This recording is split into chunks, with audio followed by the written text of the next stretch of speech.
Number one, Ibble Dibble here. Hello, friends. This was going to be just another item in my open gossip post, but I had to make it a deep dive. I really wanted to share my interpretation of the Archewell Impact Report and get your opinions. So, supposedly, Archewell published their first impact report for 2020 through 2022. And it supposedly revealed, according to all the gossipers, including Omid Scobie on Twitter, and supposedly, how many times need I use the word? Reputable publications like Harper's Bazaar, that Archewell raised $13 million in funds and distributed $3 million in grants. So now everyone's asking, where's the missing $10 million? There are so many layers of misdirection here, buckle in. First of all, this is not a new report.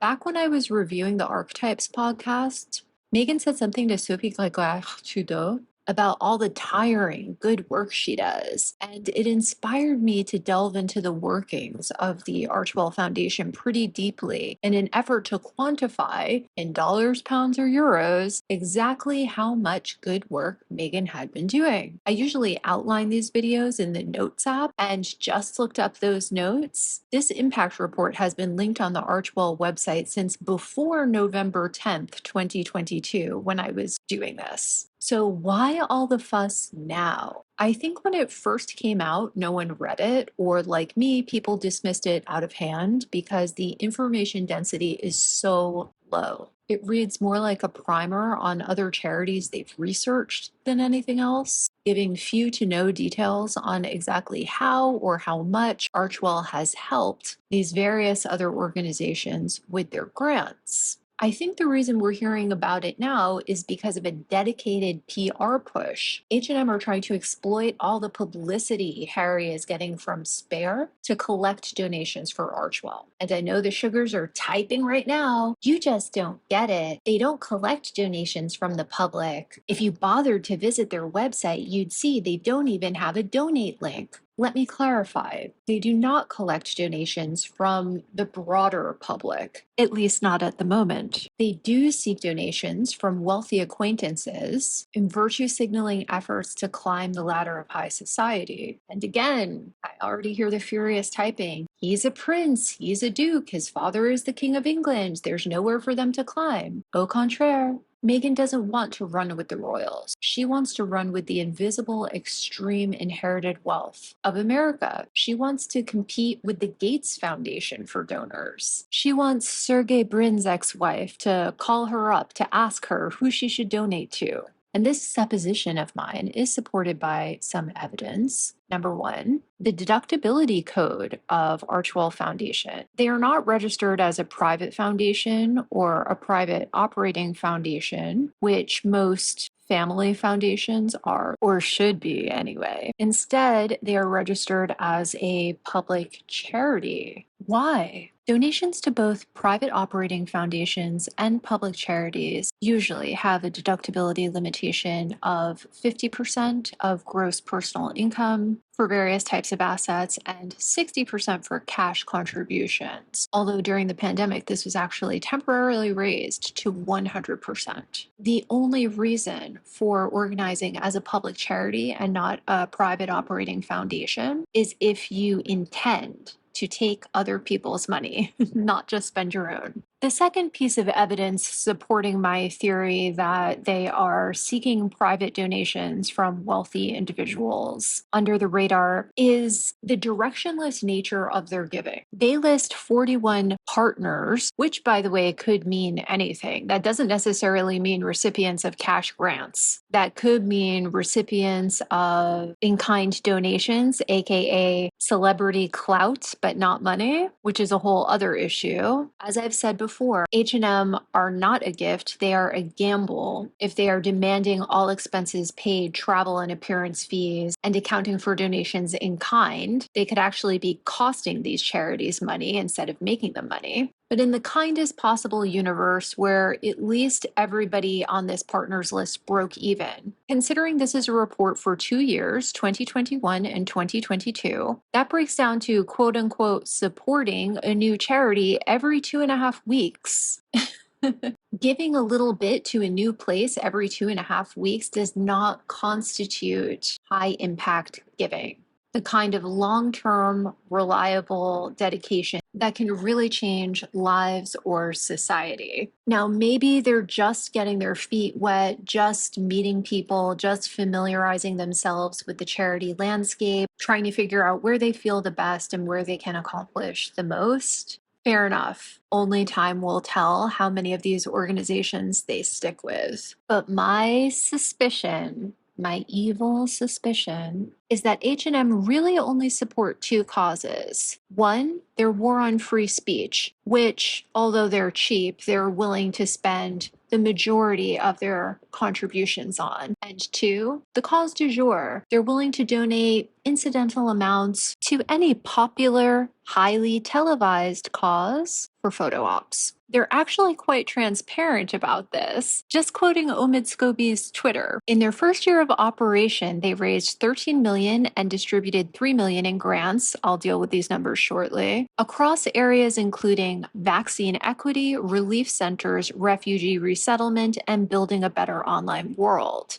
End quote. Okay, so virtue signaling, COVID-19 vaccines, Afghanistan, Ukraine, the online safety bill in the UK. But in the very next tweet, in their third year, Archewell intends to focus on three main pillars united by a vision of a world where our mental health and well-being is cared for. Pillar number 1, building a better online world. Pillar number 2, restoring trust in information.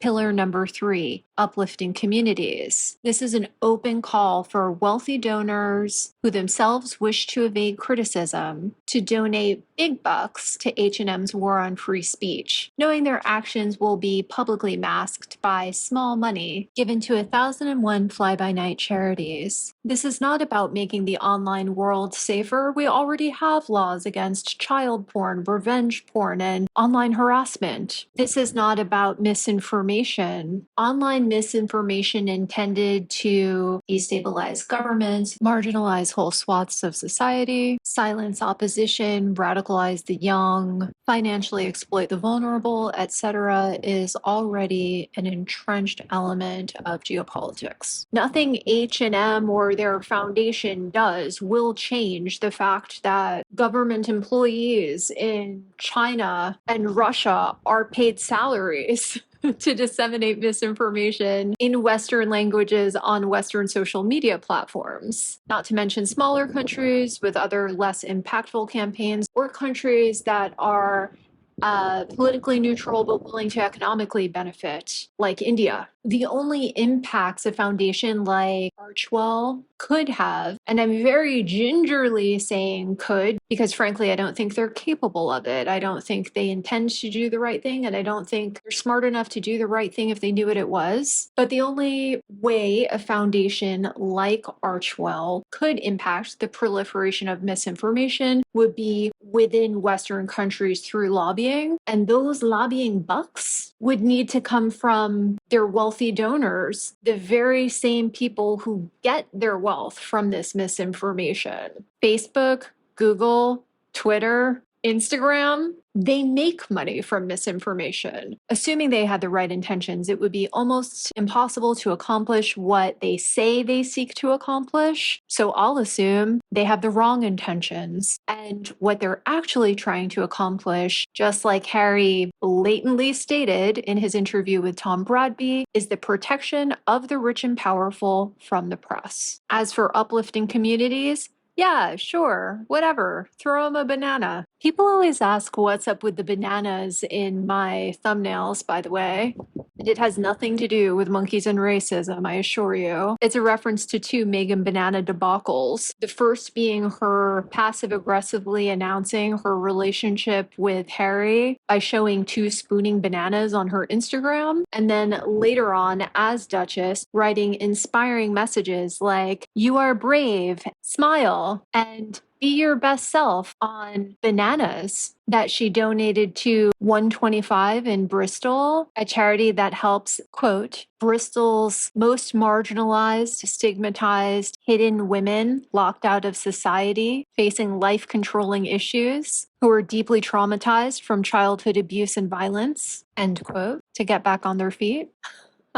You are brave. Smile. Be your best self. She's so tone deaf. I am happy for it to be interpreted as visual representation of crazy. Anyway, whatever your political stance on the organizations they support, this supposition of mine is again evidenced by the structure of their giving. They do not make donations. They do not trust the charities of their choice to use their money to its best and highest purpose. There is only one reference to one donation in this impact report, and it's clearly a conditional donation. Instead, they make grants. Grants are typically tied to a specific project, they have a budget, they have a timeline, and they have a signed grant agreement that typically requires reporting and even sets conditions for future funding. By making grants rather than making donations, the funder retains maximum control. This makes sense when it comes to large amounts of money that the funder or donor wants to be assured will not be misdirected to bloated operating expenses, for example. It does not make sense with the seemingly kind of small $1,000, $10,000, $50,000, $100,000 grants that H&M are giving out. So why the need for so much control? Probably because there's a lot of weird stuff about PR and promotion in those grant agreements, allowing H&M to absolutely maximize the look of their charity while doing the absolute minimum. And of far greater concern, I suspect the academic and research institutions they support only receive grants to fund academics on the condition that those grant recipients are personally chosen or approved by H&M. In other words, people hired to promulgate H&M's beliefs and varnish them with the respectability of academia. We saw several of these people on the Netflix special. Now let's get down to brass tacks. I've read this impact report at least 5 times, twice over today and also multiple times months ago when I was looking at it. $13 million, $3 million. Those numbers are pulled from thin air. They are not numbers that appear in this report. Only $2 amounts are mentioned in the entire thing. One is a $1 million grant given to a family foundation. And by that, I mean the charitable giving / tax minimalization arm of a wealthy family, not some sort of charity devoted to helping families, to be divided among 1,000 individuals. So a one-time payment of $1,000 each for women in need. Woo! The second figure is the already widely reported $100,000 NAACP grant to an academic of their choosing each year. The completely unevidenced $13 million and $3 million figures come from their PR team, and that's why they've been so widely and unquestioningly disseminated. Omid said it himself. Quote, "So much conspiracy in these replies over a line of information I repeated word for word from the media briefing notes sent out by Archewell to journalists. That is exactly how it was stated. If you have a problem with me or my reporting, then please block. I'm so tired of this." End quote. Do you like my Omid voice? I have no idea what he sounds like, but in my head, he sounds like Regina George. Now, in November, I dug into the charities and institutions that they gave to see what they reported about Archewell's giving, to see if they named the dollar amounts to try to get an idea of how much exactly H&M are giving away. Charities don't have to report the dollar amounts taken from each specific donor, so they generally don't. What I could find was in 2021, H&M gave a $14,000 grant to Flanner House, a charity helping single working moms. The 19th, which is, quote, an independent nonprofit newsroom reporting on gender politics and policy, end quote, recorded Archewell's gift as between $25,000 and $99,999. And that's it. That's all I could find, supporting my suspicion that they are making highly conditional low-ticket grants. plus small donations made on a whim for social networking or optics. Now, normally I would be able to confirm or deny these suspicions quite easily by looking at Archewell's 990s. Archewell's tax filings. The thing is, they haven't made the legally required filings. Their most recent Form 990 on file with the Internal Revenue Service of the United States is for the tax period ending December 31st, 2020, stating gross receipts not greater than $50,000. H&M can afford an accountant. They're not complying with the law.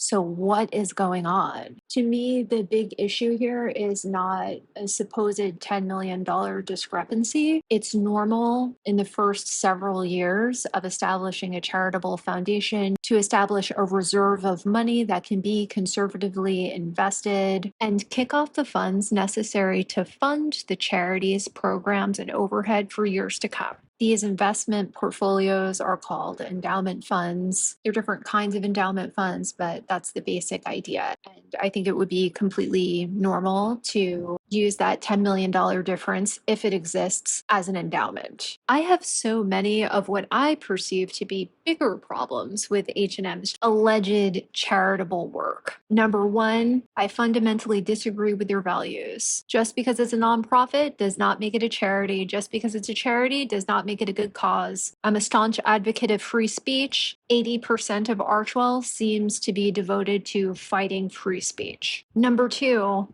they seem to think they're above the law. You're rich, file your taxes. Number three, charity seems to be a self-aggrandizing hobby for H&M, not a true calling. Harry is literally some of the oldest money in the world, yet somehow these two are still nouveau riche. It's like they don't know that giving the maximum deductible amount to charity, but no more, is not something to brag about. Number four, I always found them to be despicably, laughably hypocritical, parading around like saviors of the world and giving relatively paltry sums. But now, having taken a closer look, I'm concerned that they are pouring themselves out to the uber wealthy and uber powerful as young, super woke, extreme liberal, progressive seeming Manchurian candidates that can force exploitative, self-destructive policy down the throats of young, susceptible, perhaps not highly educated, well-meaning people with their trademark witch's brew of retired royalty, Hallmark Channel glamour, victim narrative, feigned outrage, poorly tailored, very expensive clothing, day-old produce, and race baiting. If they can't persuade us to accept policies that don't benefit us, they can at least provide a lot of misdirection. So yeah, do I think that Meghan is dipping into Archewell funds to buy ugly Max Mara outfits? I don't.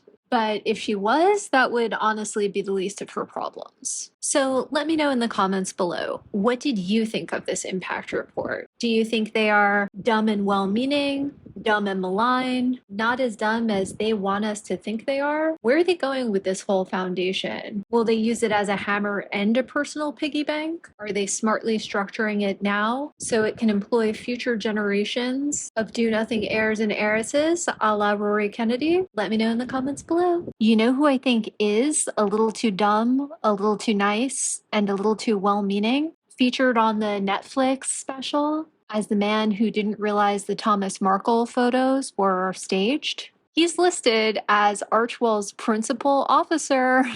James, run for the Hollywood Hills. And I'll see you shortly for something a little more lighthearted. Toodles! Don't forget to like, share, and subscribe.